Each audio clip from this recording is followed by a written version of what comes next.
Hi everyone, today I am bringing up a very important topic for class 12th, solutions chapter, which is very much in demand these days, has a very highly weightage in your class 12 boards. Maximum times बच्चों को इसी content में इसी chapter के कुछ parts के अंदर understanding के अंदर बहुत ज़्यादा डाउट्स होते हैं, जिसको मैं आज ट्राई करूंगा कि कुछ अंडरस्टैंडिंग के थ्रू, कुछ कंसेप्ट बिल्डिंग के थ्रू आप लोगों को आज थोड़ा सा अंडरस्टैंडिंग हो कि आइडियल सॉल्यूशंस और नॉन आइडियल सॉल्यूशंस क्या होते हैं। Just like the way 11th class के अंदर हम लोगों ने आइडियल गैस और नॉन आइडियल गैस के बारे में पढ़ा था। some gases which follows gaseous laws like Charles law, Boyle's law, उसको हमने आइडियल गैस बोला था। जो उसको वे नहीं कर पा रहे थे वो नॉन आइडियल गैस थे। सारी नहीं होती हैं बट मैक्सिमम टाइम्स इसी कंडीशन को वी फॉलो। उसी तरीके से फ्रेंड्स आइडियल सॉल्यूशंस और नॉन आइडियल सॉल्यूशंस की बात हो रही है।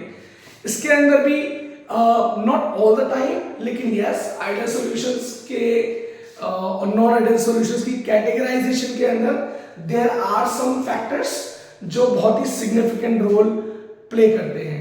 तो let us discuss what are those factors, किसके बेसिस पे हम एक किसी भी सॉल्यूशन को आइडियल सॉल्यूशन या नॉन आइडियल सॉल्यूशन बोल देते हैं। First and the foremost reason is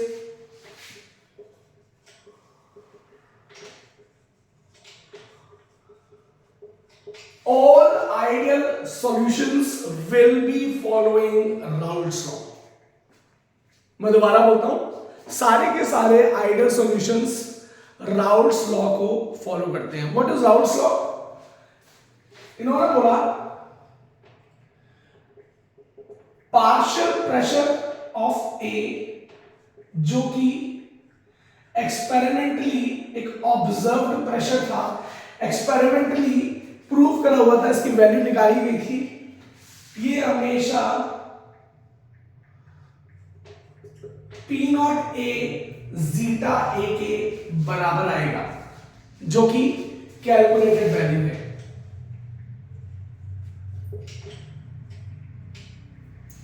ठीक है, P भी जो कि ऑब्जर्व्ड वैल्यू है, एक्सपेरिमेंटल वैल्यू है, this will always be equal to P naught B zeta B, again it's a calculated value। ठीक है, नॉन आइडियल सॉल्यूशंस की बात करें, it does not follow or abide Raoult's law। कभी follow नहीं करेगा, कभी फॉलो नहीं करेगा। कैसे नहीं करेगा? इसकी वैल्यू जो होगी, ऑब्जर्व्ड वैल्यू जो होगी, या तो वो either it will be lesser than or it will be greater than the calculated value।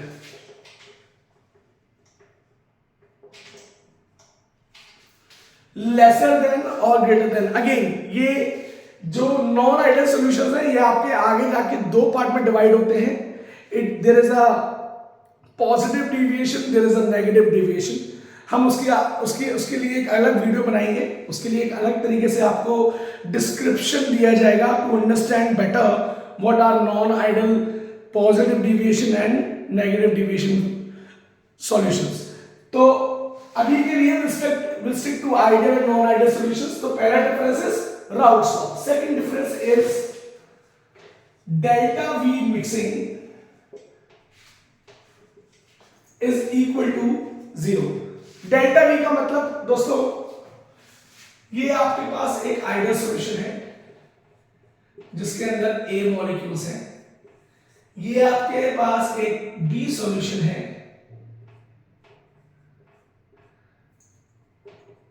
अगर आप इन दोनों को मिक्स करते हो आपके पास एक नया सॉल्यूशन बनता है ए बी। ये 20 ml, ये 10 ml।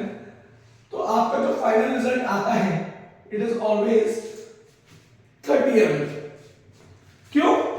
डेल्टा वी मिक्सिंग की वैल्यू हमेशा 0 आएगी। जितना आपका LHS में वॉल्यूम है उतना ही आपका RHS में वॉल्यूम रहेगा। Number 3 point, delta H is equal to 0, change in enthalpy is always and always equal to 0. Change in enthalpy का मतलब amount of heat absorbed is always equal to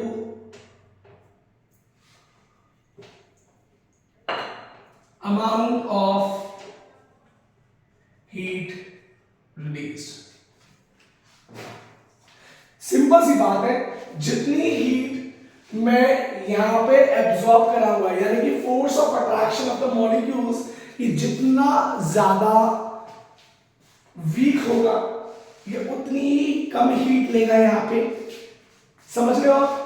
अगर आपका और आपके फ्रेंड का दोस्ती अच्छा नहीं है, if you and your friend does not have a very good friendship relation, it will only take fraction of seconds for anybody to break your friendship, right? तो सिमिलरली मैंने यहाँ पर कम हीट दी, I have given a very smaller amount of heat to break their relation, force of attraction तोड़ने के लिए। So my amount of heat absorb, जो मेरा राइट में अमाउंट ऑफ हीट रिलीज होगा, क्योंकि यहाँ पर बहुत ही पक्का बॉन्ड होता है, force of attraction between A B molecules is very high. अगर आपका और आपके फ्रेंड का बॉन्ड अच्छा है, फोर्स ऑफ अट्रैक्शन अच्छा है, तो मैं कितनी भी ज्यादा हीट